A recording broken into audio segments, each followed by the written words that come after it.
Hi, Luke from Korg here, showing you a sneak preview of our brand new product, the ARP 2600. Finally, it's here. This is a complete reissue of the original, completely authentic, full size, and it's got obviously the keyboard, which is full size as well. All of the same kind of architecture as the original.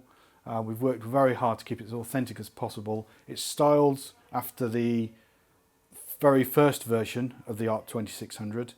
There were actually 3 revisions, and there were 2 different filters that were used as well. And we've included both filters here, which are switchable. Kind of similar to we did on the ARP Odyssey with the 3 different revisions. And we've also added on this one, first of all, XLR outs. So that's an addition from the original. And at the other end there, we've also added MIDI and USB, and those protocols obviously weren't invented when this came out in 1971. So what have we got here anyway? We've got a 3 oscillator synth, all obviously tunable with different waveforms, and this is a semi-modular synth, so it's all pre-patched behind the scenes, so you don't have to do any patching to get some sound out of it. But of course the fun really begins when you do start using these patch cables to reroute signals. So for example, oscillator 1 here, by default there'll be a square wave. If you wanted to, you could just patch one of these different waveforms straight in, and then that would change it to, say, a sawtooth, for example.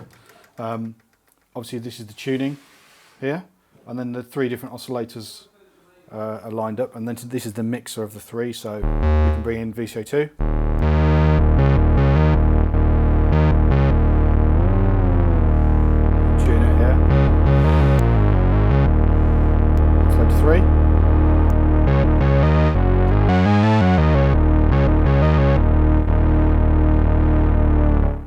You've got obviously the filters, then you step through to the filter, so which is here. You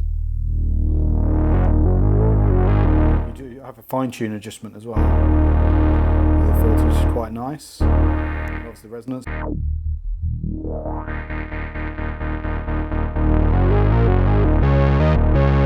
2 envelopes just here.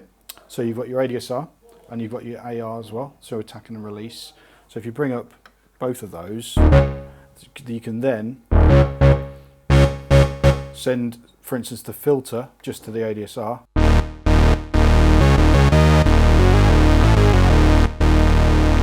So you have the choice there in the mixer to send the stuff wherever you want, or if you just want to use the ADSR, that's fine. You can just use it here, and then just adjust your envelope as you need to.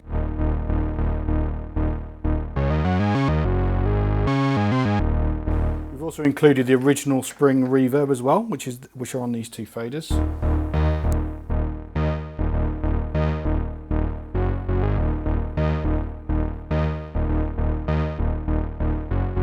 And of course the speakers built in as well, which you can bring up the level independently with these 2 faders here. You've got your sample and hold section, of course. So that's really easy because it's already pre-patched. So you can just take your sound. So if I just isolate oscillator 1 again here, and if I want to send my sample and hold to oscillator 1, you just need to add some noise, stick up the level and the rate, and then use this fader.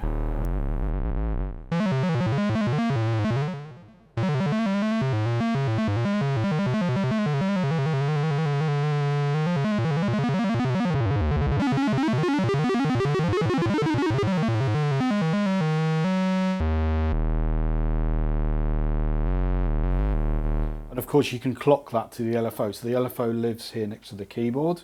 This is the LFO speed. And what's cool as well is we've added aftertouch to the keyboard. So you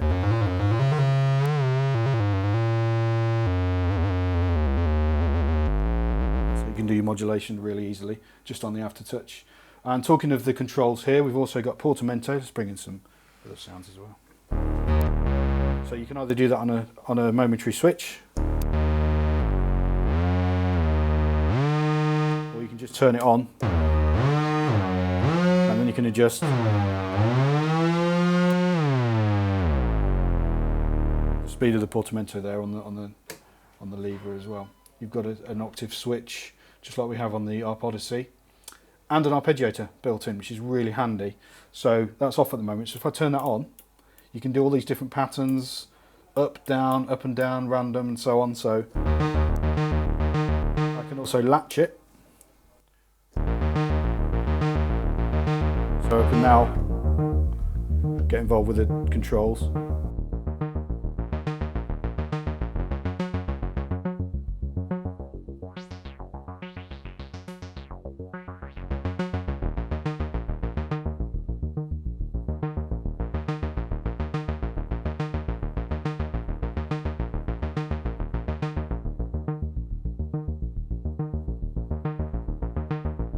You've even got a little sequencer in here, so you can put it into record mode.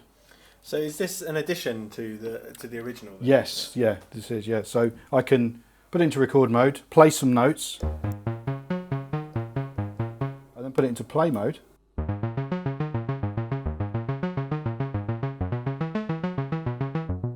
obviously I can play that over the keyboard and transpose it.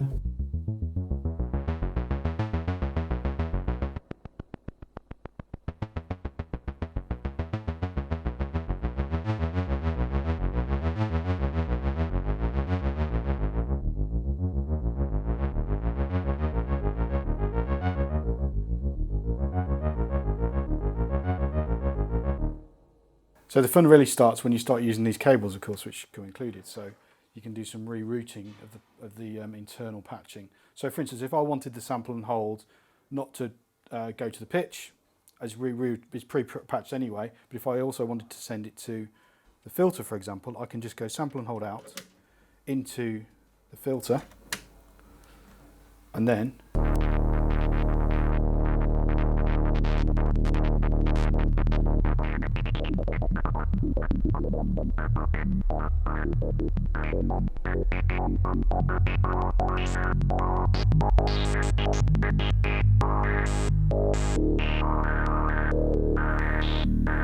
sample and hold filter action. And as we said before, I can clock that if I want to the LFO, so it's in sync with, say, the arpeggiator or whatever else. So yeah, so much stuff you can do with it. That's only scratching the surface, really. But yeah, that is the ARP 2600.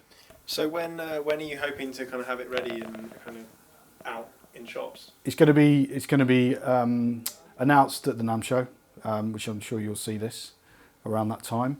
And then, yeah, they're going to be shipping pretty much straight away, definitely January, February time, and they'll slowly be emerging into a store near you. And do you have a kind of final price on that? Yeah, they're going to be around, it's not fixed yet, but I think it's going to be around £3,300.